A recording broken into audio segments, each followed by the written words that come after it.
Hello, folks. It's a very sleepy episode of Daily October in my world today.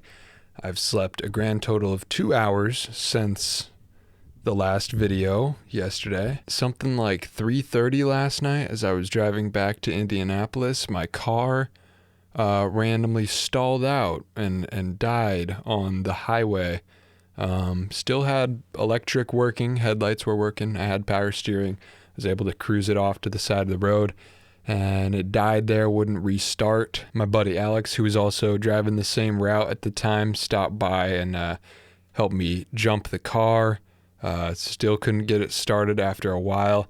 It was freezing temps, so it was like 36 degrees last night, so the batteries weren't charging, so I decided to just hitch a ride home with him and leave the car there for the next morning.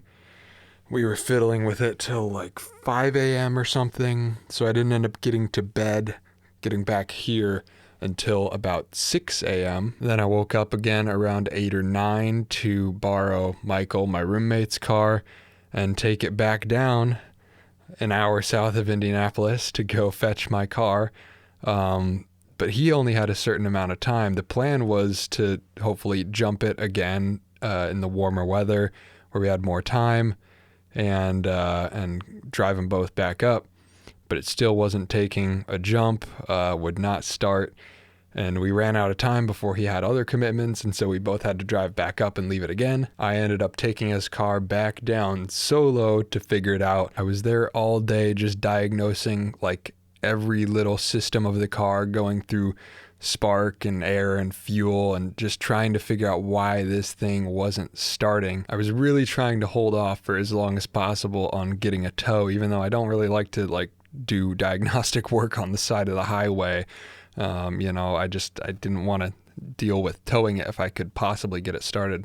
I kept feeling like I was so close. Some nice folks in the Discord were giving me some good advice. Loveland Frogman and Jer were telling me just all these things about what it could possibly be. The topic of timing belt came up. I didn't think it would be that because my car, it just died immediately. It didn't sputter out or anything, and I was under the impression that if timing went bad, it would kind of sputter first. But having gone through plugs, fuel pump, every little air filter, every single little system that could possibly stop this thing from starting, I cracked open the timing belt case, looked at it.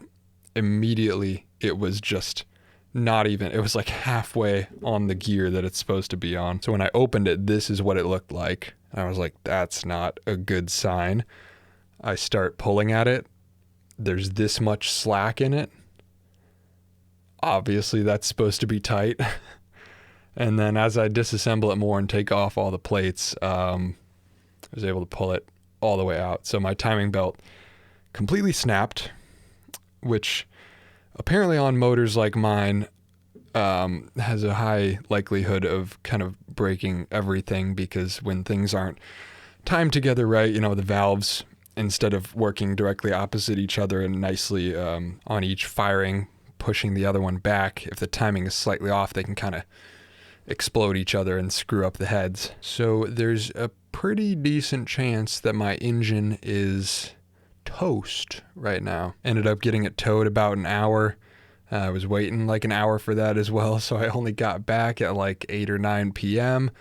After, being out there since 8, 10 a.m., something like that, and back and forth on this hour trip. So exhausting day to say the least, but my car is home now. The engine may be totaled, but, I'm home, I'm safe, that's good.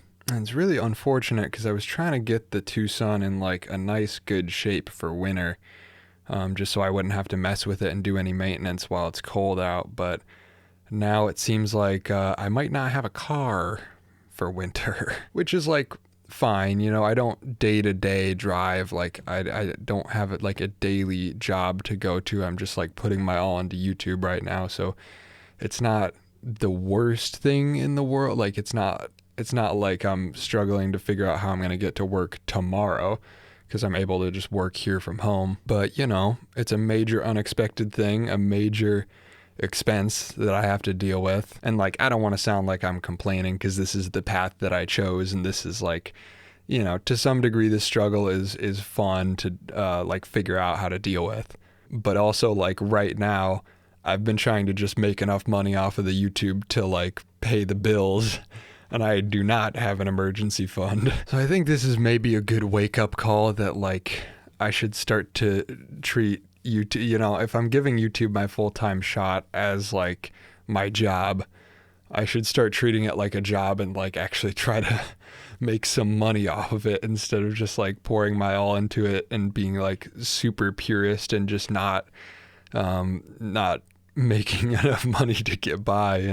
I'll share all my in-depth thoughts on this later when I'm not running off of 2 hours of sleep at midnight after being outside all day working on a car. But yeah, I think this is just a little wake-up call of like, hey, take care of yourself, man. If you're going to be putting in 80 to 100 hours of work every week, maybe you should be trying to make more than $100 or $200 a week. Because it's like, if I completely abandoned the YouTube right now and picked up 20 hours a week at Harbor Freight for $15 an hour, I'd be making the same, if not more, money that I'm making by like working wake to sleep every day. But it's different because I'm doing something I care about, and I feel fulfilled by it, and I'm working towards something that can be a lot bigger in the future. But at the same time, at a certain point, it's like, I need an emergency fund. I need to be like comfortably making rent. So yeah, I'll share more thoughts on the back end finance side of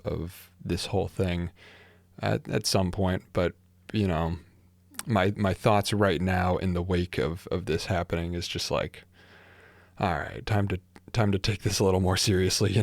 I've been taking the output side seriously, but not like the input, what I get from it. So in this moment, I don't know exactly what my game plan is for like what I'm doing in the future finance wise. I don't know what I'm doing in the short term car wise, but in general, I'm bringing that car back to life. I'm not abandoning that thing, and I'm not giving up YouTube either. I just need to be a little less purist about things, and maybe take a sponsor here and there. If you see one on the main channel, don't freak out. Your boy's got to make make a couple dollars to get a new engine, and hopefully that ends up being more just sustained by pushing my own website more, the paid memberships if you want to donate, or making my own products like the hats, and more of that than like brand integration stuff. But either I'm doing YouTube as a hobby and I got to pick up a full-time job on the side to pay the bills, or I'm doing YouTube as a business and I got to make some business moves every once in a while. So I don't know. Those are just my raw thoughts right now. Spirits are high. I'm not dejected. I'm certainly tired. I'm exhausted. But this is all good. This is a needed wake-up call. And the car was going to blow up at some point anyway. It was always the plan to drivetrain swap it, so maybe we're just getting there earlier than I expected. That's all. I hope y'all's daily October is going well. Expect some more main channel stuff shortly. Hopefully a lot of stuff next week. Goodbye. Good night. I'm going to get some much needed sleep now.